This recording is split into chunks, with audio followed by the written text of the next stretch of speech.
आप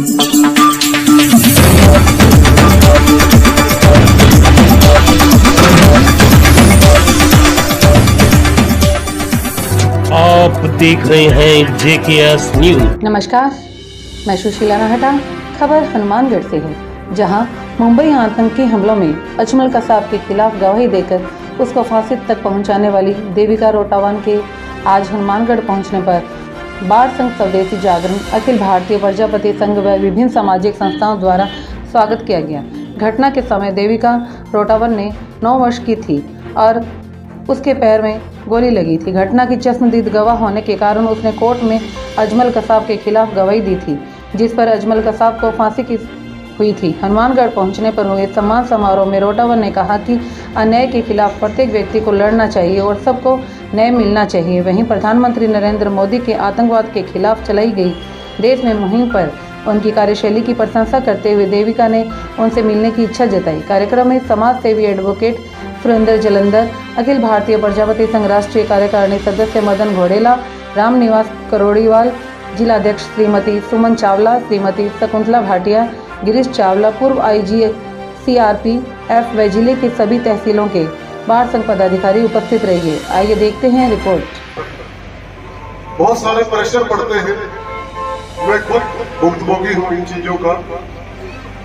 मेरी आधी जिंदगी छत्तीसगढ़, झारखंड, जम्मू कश्मीर, असम, त्रिपुरा, मणिपुर में उग्रवाद विरोधी आंदोलनों में बीती है। हम लोग जब घर से निकलते थे तो ये कह के जाते थे कि भाई ईश्वर से प्रार्थना करना कि हम वापिस आ जाए सही सलामत। मेरी जहां पोस्टिंग होती थी तो हम घर पर नहीं बताते थे, वो परिस्थितियां थी।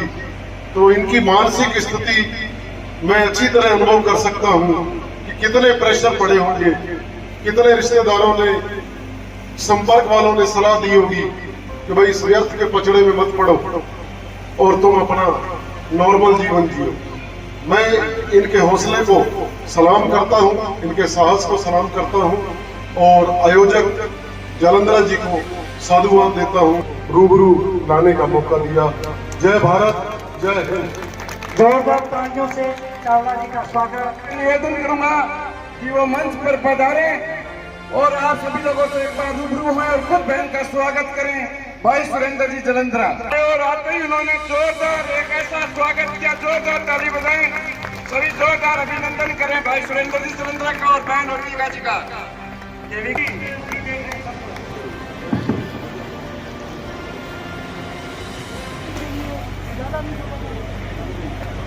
सभी बहनों से निवेदन है, फोटो कराएंगे। एक फोटो सर 1 मिनट सर, सामने देखिए थोड़ा सा। हमारे बीच में ठीक है, दूर से मरने के लिए, देश के बचाने के लिए अपनी बेटी को कहा कि तुम गवाही दो, बचाने के लिए अपने आप सर्वस्व न्यौछावर भी किया। आज क्योंकि समय बहुत कम है, मैं बहुत आदर के साथ आज कहती हूँ धन्यवाद सुरेंद्र जलंधरा जी को, जिन्होंने अभी जैसे पता चला कि उस समय अपनी सरकारों से भी पहले इस बच्ची की हेल्प की और उसके पढ़ने के लिए, आगे बढ़ने के लिए जो काम किया और इतना पैसा दिया, ये वो लोग हैं जो पर्दे के पीछे रहकर भी काम करते हैं। मैं मंच पर विराजमान सभी महानुभावों और जलंधरा जी को इसके लिए साधुवाद देता हूँ कि इन्होंने आज एक वीर नारी को बुलाकर उसके सम्मान के लिए जो कार्य किया, उसके लिए वो साधुवाद के पात्र हैं। 32/11 के शहीदों को नमन करता हूँ और दीपावली पर हुए शहीद मेजर विकास बहामू को भी नमन करता हूँ। उसने भी जो है सर्जिकल स्ट्राइक में हीरो रहते हुए अपनी जान की परवाह किए बगैर अपने मिशन को कामयाब कर वो उग्रवादियों को 300 के करीब उग्रवादियों को पाकिस्तान की LOC क्रॉस करके उनको खत्म करके आया था। और जिस दिन वो दीपावली के दिन शहीद हुआ, उस दिन उसने माओवादियों को सुबह 10 बजे 15 माओवादियों के मारने के बाद जब दूसरी उड़ान भरी तो चाइना ने उसके हेलीकॉप्टर को हैक करके उसका हेलीकॉप्टर क्रैश कर दिया। ऐसे शहीदों को और देविका जैसे महान लड़कियों को या बच्ची को मैं सलाम करता हूँ, सलूट करता हूँ और आयोजक मैं साधुवाद देता हूँ। आप पधारे और ये मान सम्मान दिया, इसके लिए सभी महानुभावों का धन्यवाद। और जलेंद्रा जी ने उनको हमारे से मिलाया, ने यहाँ आके और हमारे युवाओं को एक प्रेरणा दी है जीने की। हमारी बहादुर बच्ची को प्रोत्साहन देने के लिए और हमारे बड़े भाई साहब श्री सुरेंद्र छलंदरा जी, जिनके कारण ये संभव हो सका कि हम इस बहादुर बच्ची से हमें रूबरू होने का मौका मिला, तो जोरदार तालियों से दोनों का भरपूर स्वागत मेरी व समस्त यहाँ जो भी उपस्थित हैं सभी की तरफ से, और विशेष धन्यवाद साधुवाद कि उन्होंने ये अवसर हमें प्रदान किया। अब मैं रूबरू होना चाहती हूँ हमारी बहादुर सी प्यारी सी बच्ची देविका से कि इनका मैंने जैसे सभी ने पढ़ा जो 26/11/2008 की घटना, आज उस घटना को 14 से 15 वर्ष हो चुके हैं और वो 9-10 की बहादुर 9-10 साल की बहादुर बच्ची आज 23-24 वर्ष की एक बहादुर सी एक प्यारी सी एक आगे बढ़ने वाली बच्ची बन चुकी है, जो हमारे लिए एक प्रेरणा स्रोत के रूप में जानी जा रही है। उनका जब मैंने समय की गरिमा को ध्यान में रखकर ही बोलना चाह रही हूँ कि जब मैंने उनका कुछ जैसे उन्होंने ऑडिशन किए थे या फिर कुछ उन्होंने अपनी बात को रखा था तो वो मैंने भी देखे थे, तो उन्होंने कहा था कि मैं बड़ी होकर एक अफसर बनना चाहती हूँ, ऐसे अफसर जो देश की सेवा कर सके और देश को आतंकवाद से मुक्त कर सके, शिक्षा विभाग से जुड़ी हो, क्योंकि एक ऐसी भावना एक दूसरे देश का नागरिक एक जो चीज मेरे दिमाग में बैठी है कि आपकी असल कमाई आपका कर्म है। अगर आपका कर्म अच्छा सुच्चा है तो इससे बेहतरीन कमाई आपके जीवन में कुछ हो ही नहीं सकती।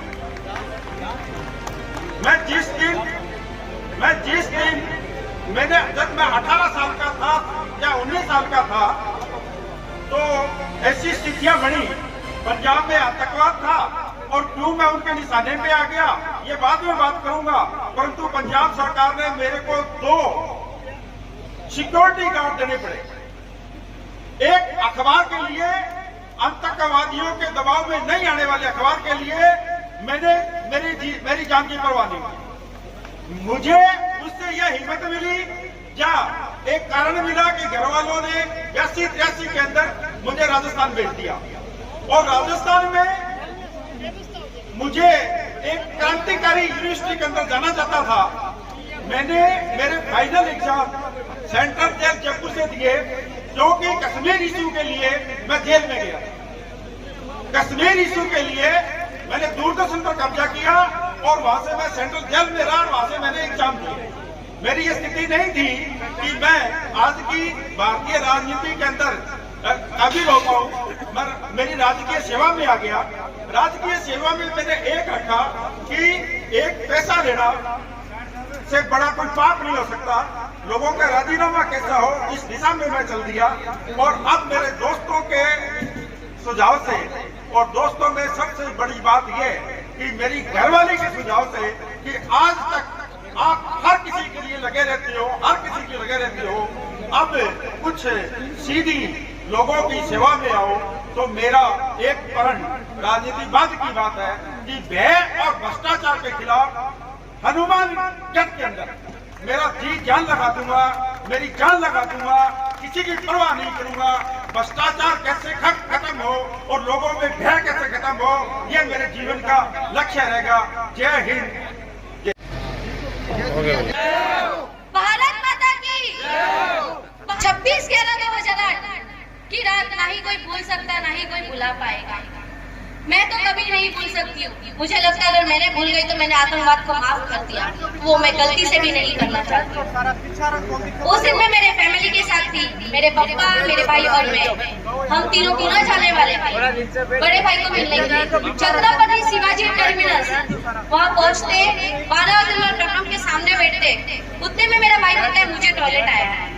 पापा बोले तो टॉयलेट जाके आ जाओ, फिर हम टिकट निकाल के जाएंगे। जैसे ही वो टॉयलेट हो जाता है, गोली फायरिंग होती है, बॉम्ब स्पॉट होता है। अचानक से ये हमला चालू हो जाता है। मैं एक शख्स को देखती हूँ जिसके हाथ में बड़ी सी गन है और वो अंदर गोली फायरिंग कर रहा है। तब मेरी उम्र 9 साल 11 महीने की थी। मुझे कुछ समझ नहीं आ रहा था कि आखिर यहाँ क्या चल रहा है। किसी के हाथ पे तो किसी के पेड़ पे तो किसी के सर पे गोली लग रही थी। एक गोली आके मेरे राइट पैर में लग चुकी थी। मैं गिर गई, बेहोश हो गई। बेहोश होने के बाद मुझे हॉस्पिटल लेके गए। वहाँ डॉक्टर ऐसे ही ऑपरेशन कर रहे थे। वहाँ काफी पेशेंट थे, तो डॉक्टर के पास भी टाइम नहीं था कि हर किसी को ऑपरेशन कर पाए, क्योंकि 26/11 में कई लोग घायल से मुझे जेजे शिफ्ट किए। जेजे हॉस्पिटल में करीबन मैं 1.5 महीने एडमिट रही। मेरा पैर का 6 ऑपरेशन किया गया। मेरी पैर की हड्डी टूट चुकी थी। मेरे पैर से AK-47 की गोली बाहर निकाली गई। मुंबई क्राइम ब्रांच ऑफिसर से कांटेक्ट किया गया कि बोले आप कोर्ट में आपकी गवाही दोगे। हमने बोला हम तैयार हैं। मेरे पापा ने दोनों आतंकवादी को देखा था और मैंने अजमल अमीर कसाब को देखी थी। 10 जून 2009 को मैं और मेरे पापा कोर्ट में जाके गवाही दिए थे।